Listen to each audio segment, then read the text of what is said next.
আমরা প্রায়শই দুটো ভীষণ গুরুত্বপূর্ণ প্রশ্নের সম্মুখীন হয়ে থাকি। সেটা হচ্ছে যে ভেরিকোজ ভেন এটি কি যে কোনো বয়সে হতে পারে, বা এর যে অস্ত্রোপচার আপনি যেটা বললেন সেটা কি যে কোনো বয়সে করা যেতে পারে?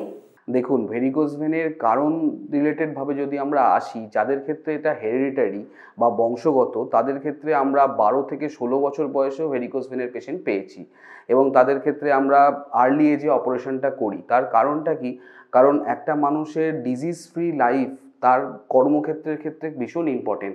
আজকে আমাদের কোনো রোগ যদি আজ কাজ করতে বাধা দেয় বা আমাদের কাজের সময় তা আমার চিন্তা শক্তিকে ব্যস্ত করে রাখে, তাহলে আমি অনেকটা সময় ধরে কাজ করতে পারবো না বা সেটা আমাদের কাজে বাধা সাধন করবে, সেটা আমাদের কেরিয়ারের ক্ষেত্রে বাধা সাধন করবে। তো ধরুন কোনো পেশেন্টের বংশগত কারণে আমরা 16 বছর বা 20 বছর বয়সে ভেরিকোজ ভেন পেলাম, সে তার জন্য কলেজে কনসেন্ট্রেট করতে পারছে না, পড়াশোনায় কনসেন্ট্রেট করতে পারছে না, কাজে কনসেন্ট্রেট করতে পারছে না, তার অনেক বড় ক্ষতি হয় সেটা লং স্ট্যান্ডিং কেরিয়ারের জন্য। সেই ধরনের পেশেন্টের আমাদের অপারেশন যত তাড়াতাড়ি সম্ভব করিয়ে নেওয়া উচিত।